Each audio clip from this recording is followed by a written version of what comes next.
Thank you so much. Oh, it's great to be here with all of you tonight. I wish it was in person and there were snacks. And yes, here I am on the East Coast going, wow, this is past my bedtime on a school night. And I do have 3 little dogs sitting here, and I hope they don't say anything. But I'm really thrilled to be able to talk to you about this book, because if you want to mention pandemic life, I lived with all of the people in this book for the past year. So I started writing this book last year in February, and the publisher had given me a deadline to finish the manuscript by the 1st of May. Well, I had written 1 chapter. So you know that for the next 2 months, that was what I did, was write. So for those of you who write, there is nothing more motivational than, to me, to have a deadline in front of me. And that certainly helps me move along. But I really wanted to tell you where this book came from. If any of you watched The Marvelous Mrs. Maisel, or Maisel, it was in 2019 when at the Emmy Awards,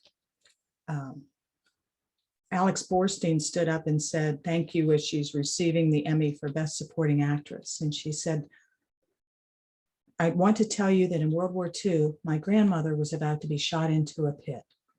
She turned to the guard and said, what happens if I step out of line? And he said, well, I won't shoot you, but somebody probably will. But she stepped out of line. And for that, I am here today. And for that, my children are here. So step out of line, ladies, step out of line. And that resonated with me to the point where I thought, this is what I want to do with some of the stories I've been collecting. Because for the couple years before that, I had started to save obituaries. Now, I know how that sounds. Yes, you collect obituaries. Well, I had actually been reading stories about people from the greatest generation who were now passing in greater numbers from this earth. And as I saved some of these stories, it was to use them to talk about in sessions I would give on leadership or ethics. But I was truly captivated by learning about them and thought, sooner or later, I need to find a way to be able to share these stories and to tell them in greater detail. The first one I had found was the story of Hilda Eisen. And Hilda had passed away actually in 2017. And when I read her obituary in the Wall Street Journal, I was amazed at the courage that she displayed. She escaped from the Nazis not once, but 3 times. She never gave up. She became a partisan, a resistance fighter, living in the forest for 3 years. I can't imagine living in a forest in northern Poland and living through those winters for that long. But if there was anyone who had determination, it was Hilda. She was 22, was caught carrying a pistol, threatened again by the Gestapo, jumped out of a 2nd-story window and ran. Later, her husband is killed. And after the end of the war, she comes back to the home village and finds nothing left. The only thing she took with her from her old home was a little piece of embroidery that had hung on the wall in the kitchen. There were a few other survivors then too, and she met there the man who would become her 2nd husband. When they ended up in the US, it was in California, and it took them 2 years to get there because they had to have a sponsor. And when they arrived there, they had help getting an apartment. He got a job in a hot dog factory. Neither of them spoke English. So they were trying to learn English, learn how to read in English. And by that first holiday season, they had their daughter. And on Christmas Day, there was a knock at the door. And when Hilda opened it, it was the neighbors bringing presents for their baby. After 4-5 years of being persecuted, of being hunted, of being threatened, they finally felt belonging. And many of the stories in this book have, as a theme that goes through them, the sense of belonging, risk and reward, and how you make connections with others. And there are a lot of these people I found who were connected in different ways. So there's 15 stories in here, all different people, all different kind of jobs, all different places, because it's not about the job, it's about the life lessons. And I found so much inspiration in reading about them. So you think about what Hilda has been through, And she and her husband, Harry, in California, now they have the sense of belonging and they can move forward. They begin to sell eggs. They raise chickens in the backyard. And Harry would sell the eggs off the back of his bicycle. By the time they sold that business in 2001, they were the largest egg producer west of the Mississippi and sold to grocery stores like Kroger's, Trader Joe's, and 10 or 15 others. They had 350 employees and were selling, I think it was 186,000 eggs a month. It's incredible, incredible stories. So there are many more stories like this. Now, Hilda was just outside of Warsaw, Poland, and I think I have lots of time, so I can tell a couple other stories, right? Yeah, so I'll tell one of my favorite ones, which is an Army story. And this is about Stephanie Czech Rader. Now, Stephanie joined the Army, Women's Army Corps in 1944 because she was bored. She wanted to make a difference. She wanted to contribute. She wanted to do her bit. And so she joined and found herself at Fort Des Moines, Iowa, conducting basic training, which is very repetitive. And once you've done one 6-week cycle, it's going to be the same thing over and over again. But one of Stephanie's friends said, hey, you might want to think about joining the OSS, the Office of Strategic Services, which then was the intelligence service in the US. You know, parts of it after the war were broken up and became in the State Department, parts in the CIA, parts in special operations. But Stephanie became a counterintelligence agent because her parents were born in Poland and she spoke Polish like a native. In fact, when she started grade school, she didn't even speak English. So at the end of the war, she gets sent to Warsaw, right about August 1945. So the war's been over for what, 2 months? And you know, as much as we talk about World War II, when the war is over, we don't talk about the parts that happened just after it, which was probably one of the most dangerous times in Europe for those who were unaffiliated.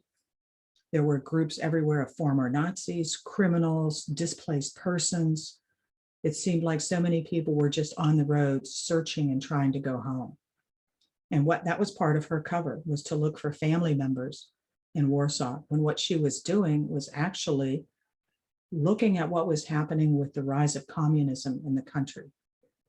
So Stephanie is sent back to her headquarters in Berlin to deliver classified papers. She's not real comfortable with this because she doesn't have any identification other than the false identity they've given her. So she goes and they give her more classified documents to bring back. And she keeps saying, no, I'm not going to take them. I'm not. Well, we really need you to. All right, but I'm never doing this again. She gets on the train, she gets back, she sees the Russian military guards coming for her.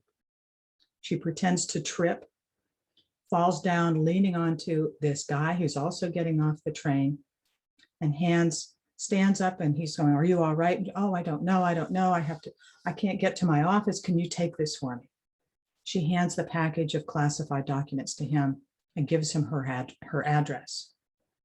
So when the police approach her, she has nothing and she escapes. And she knows how lucky she is because people are disappearing there all the time. She said later, you couldn't stop on the street. If somebody asked you, what time is it? And you looked at your watch, they'd steal it. So you just kept going, you never stopped. She didn't get any recognition after her time serving there, not for years. And in fact, she never told anybody she was in the OSS. She married a nice pilot she met in London, and they traveled the US after the war. He stayed in the Air Force or transferred into the Air Force from the Army Air Corps. And when she passed away, the Army was going to give her an award she never got during her life and should have. So it was fascinating to see the process that it went through to get this award of the Legion of Merit for her service and for her courage under fire. There were several others in this book who also were resistance fighters, who also actually fought in the war. The spy, Virginia Hall, was one of them. and a couple of others were resistance fighters, both in Belgium and in the Netherlands. But I also get to talk about the only Native American pilot who was part of the WASP, the Women Air Service Pilots. One woman who was a nurse. Now she was about my height, 5'3". So when she landed at Normandy, she was going under the water and they had to pick her up and drag her ashore. It's kind of hard to swim when you're pretty short and you're carrying 60 pounds of stuff on your back. But she went the whole way through the war and did amazing things, learning how to actually be the soldier. You put the tents up, you take the tents down. You're going to be here for 5 days, 6 days, then we're going to move again. And then you put up first the triage tent and then the surgery tent, and then you take them down again. And that's what she did for 4 years until her time ended. But she went the whole way from Normandy through the end of the war. And when the war ended, the hospital units, I didn't know this, were not able to plan to go home. They were all on hold waiting to see if they had to go to Japan. So her time was a little bit more extended, as it was for many people who were in the service and support role there. But I found overall that as I knew these people, I didn't know them as the older ladies they became, or like my grandmother. I met them through this book, which meant I knew them as they were 17, 18, 19, who were ready to go. Yeah, I'll do this. I'll take this on. You bet. Nazis, fine. I'll let the air out of their tires. What are they going to do about it? Well, we have to steal some ration cards for them. Fine. My parents are having folks over. I'll steal all of their cards while they're in the kitchen. And they would do things like that, risk taking, because at first it was a game and then it became serious. So I was fascinated with learning what they went through from their point of view. A lot of them wrote biographies, autobiographies after the end of the war. And as I tried to do research for this book, every place I looked was closed. I couldn't get into the National Archives. I couldn't get a response from the Holocaust Museum. So I ended up buying books online. A lot of them have stamps in them, sold by the former library in Des Moines, property of the junior high school library in Tacoma. So they were here, there, or everywhere. But the stories were there, but they just got buried through time. So being able to bring these stories back out and let other people get to meet these incredible women and what they did, I think is just so important. So whatever you would like me to talk about with any of them or the rest of them, I'd love to do.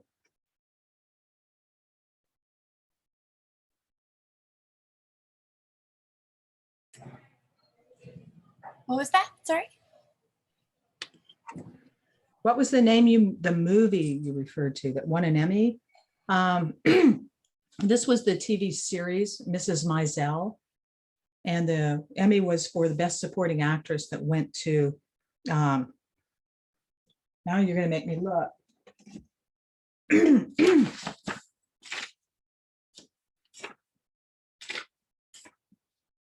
Alex Borstein. And the Emmy goes to Alex Borstein.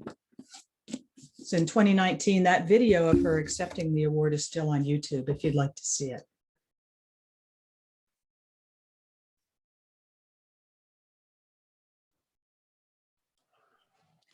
What made you interested in writing this book? Well, the start was, of course, having seen some of these stories and wanting to do more with them. And I found most of these stories in 2019 as so many more of these people began to pass away. And really, most of them by this time are almost 100 years old. There's two living veterans who are in the book. One of them is Marion Freswick, who was a cartographer with the OSS. One of the first people to help create the entire career field about using maps to give intelligence briefings. And her job was to create topographic maps. The first map they created was a topographic map of Sicily that was going to be used to help plan the invasion of Sicily. And so they were in whatever office space they could find in downtown Washington. And they were upstairs in Old Ford's Theater. It's 2 o'clock in the morning. They're supposed to have this done by 8 in the morning, and the plaster didn't set. So she and 3 other team members drag this 40-pound map over to the balcony and push off all of that wet plaster. And it falls down 3 stories and it lands right in front of the booth where Lincoln was shot. So I always imagine her in later years going there for a play and going, hey, you see that place over there? That's where we dumped the plaster. So she lives in Springfield, Virginia, close to where I used to live. So I have talked with her extensively. And the other living veteran is Betty Robarts. Betty was 20 years old when she joined the Navy. She tried to join the Army, but she wasn't old enough. So her dad had to sign for her to join the Navy. And she joined the Navy because she was tired of college and she was a swimmer who didn't have a chance of going to the Olympics because the 1940 Olympics were canceled.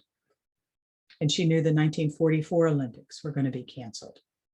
So she joins the Navy, goes through 2 weeks of extensive testing, and they're telling her she's going to something very classified.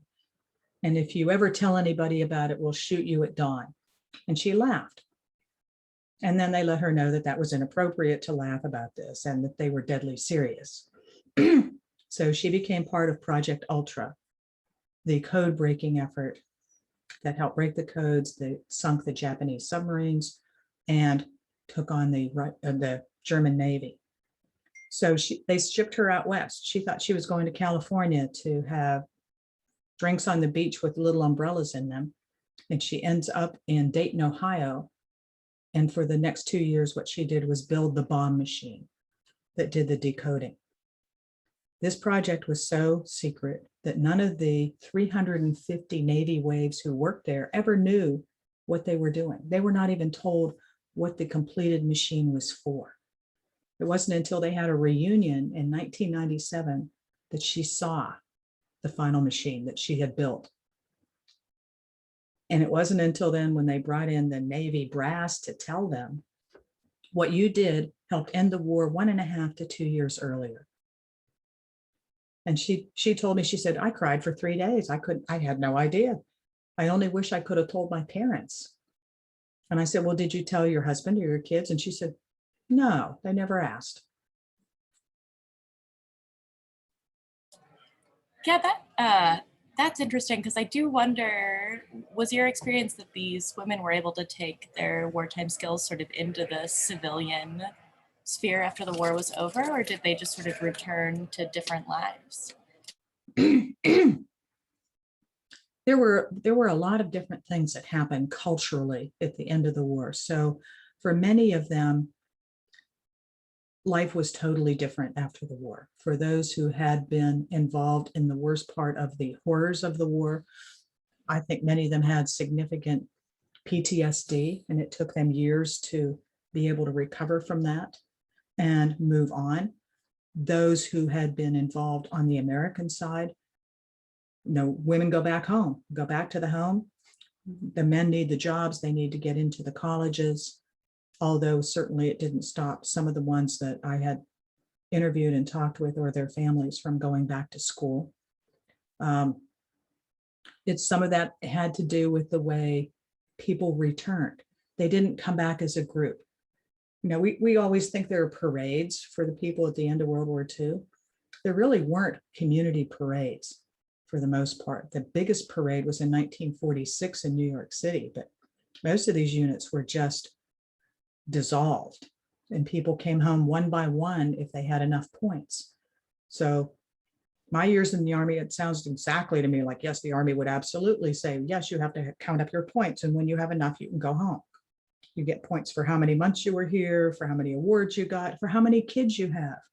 So that those of you who are married and have children, you can go home first, which created a lot of problems in many of these units for who got to go home first. But within about 6 months, 9 million men came back home, and the 500,000 women who had been in uniform came home as well. So we have a question here from Rebecca. She says, the book cover says the untold stories of these women. When you yourself joined the Army, were these greatest generation stories not taught to young women and women Army officers and recruits? So glad you have brought attention to this heroism. I think that when you talk about military history, what we think about are the politics of it, the operational piece of it, generals making decisions and major troop movements, and then individual stories of heroism and bravery by the men who fought. But for this time in our history, the entire nation was involved in this. The US Army has a new museum at Fort Belvoir, and one of the displays in there is a little sign I was looking at last week that says, in World War II, there were 19 million women in America in the workforce providing support to the war effort. I never knew that number, 19 million.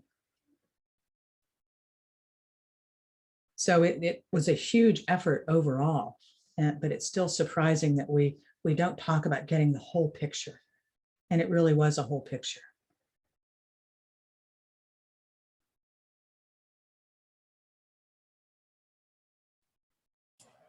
I wonder, are there any stories that didn't make it into the book? There are some. Some of them I thought they had already been told or were well known in other ways. There were a few that I just couldn't find enough information on, or I couldn't find a family member to speak with. I couldn't find photographs. You know, people in that time didn't carry cameras like we do, obviously, and there aren't many pictures of them. So when I tried to find photos, I was talking to family members or researching through museums. Two of the women in the book were in London. These were middle-aged ladies who were opera groupies. They were total opera groupies. I mean, they hung out at the stage door. They asked for autographs. They became a pain to those who were in the orchestra or the singers. And then they got good at deciding, well, she sang that aria better than so-and-so. So they got into the culture of it and got invited to various opera events. So when they were asked to help smuggle people out of Germany, they were all for it because these were their opera friends asking them.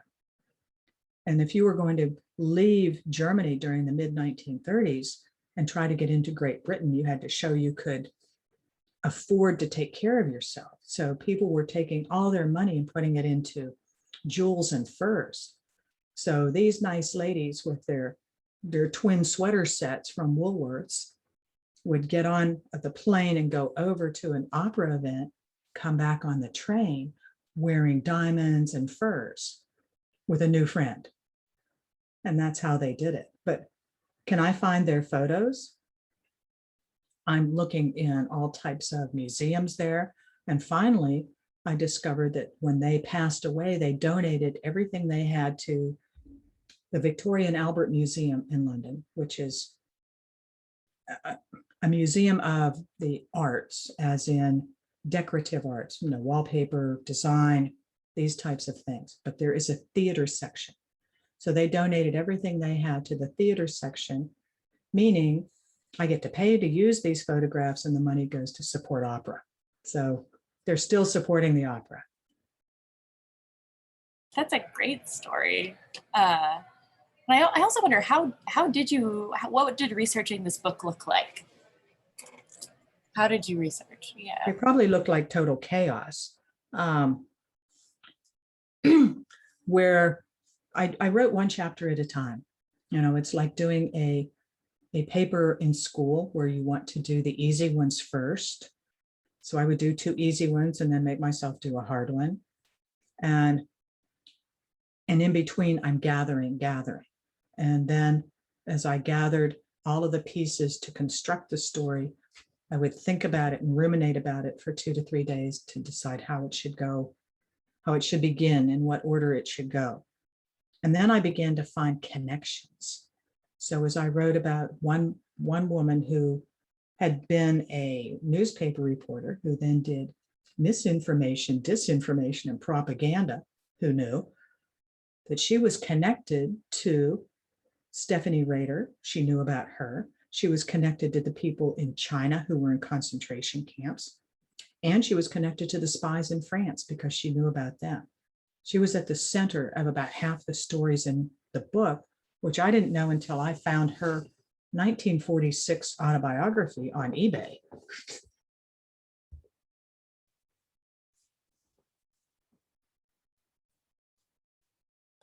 Great.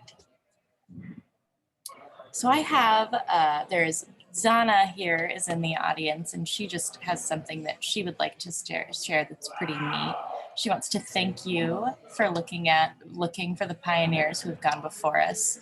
She was an Army WAC that served from 1976 to 83, as one of the first women in my career field of Cobra helicopter armament electronics. After the Vietnam War, many jobs were open to women. I'm sharing my story to others, and especially the youngsters that don't know how it was before. I appreciate what you are doing. I have recently been connecting to more of my fellow women veterans. She says we need to remember the past and those that have gone before us.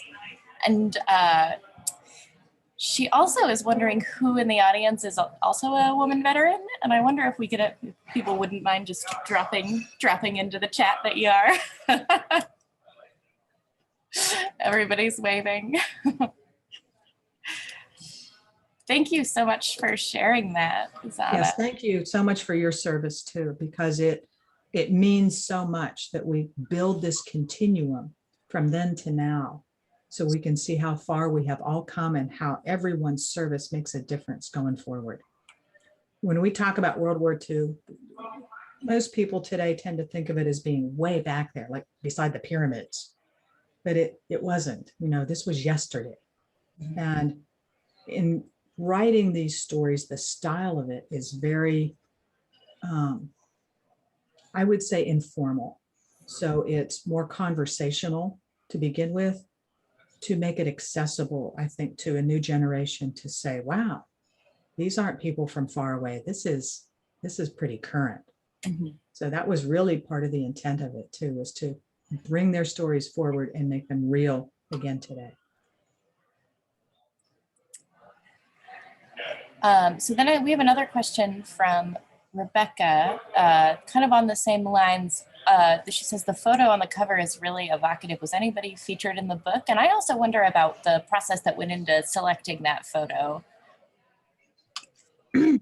The publisher selects the photo and the cover, and they like the appearance of this. What you see on the cover are the women air service pilots. One of the women in the book is a pilot. She's the only Native American who flew. And she had wanted to be a pilot for several years. She had graduated from college. She worked on airfields. She ends up in DC working at what was then the Army War College. So she is in downtown Washington on the water, looking out over the water to see where Reagan National Airport is being built. So at that time, there are 2 planes, 1 hangar, and she can see the planes take off every day and wish that she can be there. She applied to be part of the Women Air Service Pilot Program.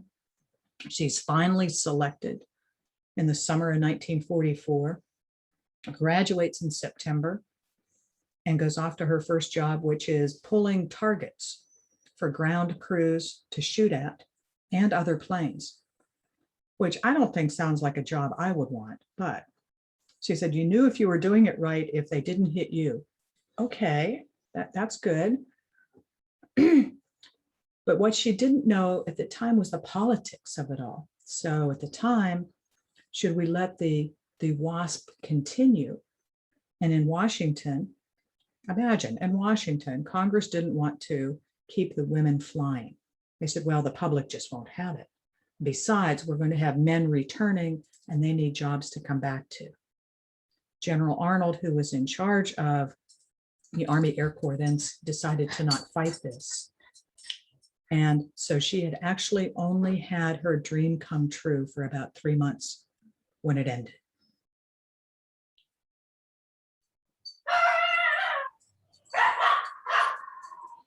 There he is? Yes, there they are. Do you have a sense, and so I am 26 and have had the benefit of all kinds of generations of feminist thought before me. I mean, do you have a sense about how these women thought about being a woman in the service? I mean, this is obviously before, women's lib. I mean, did they think that they were, do you have, that's a really broad, vague question, but I wonder if you have an idea of how they thought of At the time, there was not the sense that I need to be rewarded for what I'm doing. I don't need to be recognized. What I just need to do is do my part. Everybody else is doing something. I can't just sit at home. I need to find a way to participate. And so many of them did. Now, Millie Rexroth, the pilot, never got to fly again, but she became an air traffic controller. She stayed in the Air Force Reserve, and she continued to find a way to contribute and to make a difference. The culture at the time was not one that supported women doing more than what they had already done. So for many of them, they said those 5 years were the best years of my life. Some of them did go on to work undercover, some with the CIA, and a couple of others who were with the CIA found themselves restricted and discriminated against for the rest of their careers. But they stuck it out and they fought it. What they did made an incredible difference. And even though so much of this history was just pushed away or put away, bringing it back out now, I think, is very helpful. I have got to close that door.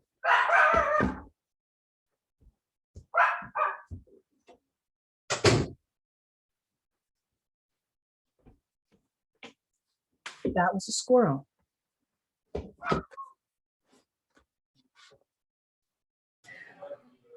Are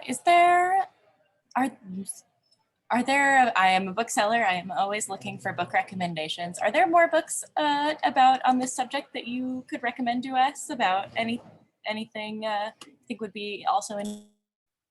There are numbers of books that are about the WASP. There are numbers of books that are about different professions that you would see at the time, whether it's nurses or one is called Radium Girls. There is a huge number of books now that are historical fiction about women in World War II. There is a historical fiction new novel about Virginia Hall. There's one called the Rose Code that is about the British code breakers at Bletchley Park. So there are lots of these books. A great one I've just read is called The Riviera House by Natasha Lester, which talks about the art in the Louvre that had been hidden from the Nazis and has a great romantic story with it.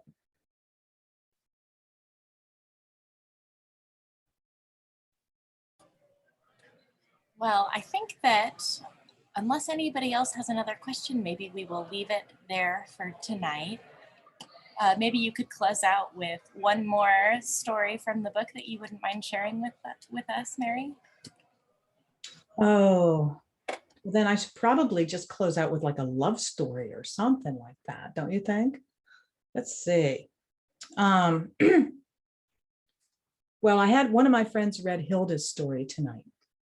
Just got the book yesterday, started to read Hilda's story, and has been texting me like, well, when they got married, they only married each other at the end of the war because they were the only two people left from their town just about, and they didn't even like each other. She said she didn't love him. They just got married because they were the only ones left. They were each other's shared past, and that was all there was. And she said, so did they ever fall in love? And I said, yes, of course. Over time, they fell in love because they had relied on each other absolutely and with total trust to escape from the very worst to come to the very best. And what they grew together has made an incredible difference for generations. So even that line from Alex Borstein, because of that, I am here today. I heard the same thing yesterday from Alice Previty, whose mother was the child who'd been in the concentration camp from ages 9 to 12. And she said, VJ Day is coming in August. It's August 17th, the anniversary of the victory over Japan. I never called it that. I called it Liberation Day because that was the day my mother came out of that prison. And if that hadn't happened, I wouldn't be here. So there's love in every one of these stories. Oh, that's a beautiful story. And thank you so much for joining us tonight. I really appreciate it. It's a fascinating topic, especially as a young woman. So thank you so much. And thank you everybody for joining us tonight. The Girls Who Stepped Out of Line is available at auntiesbooks.com. And have a great night, everybody. Thanks so much. Bye. Thank you.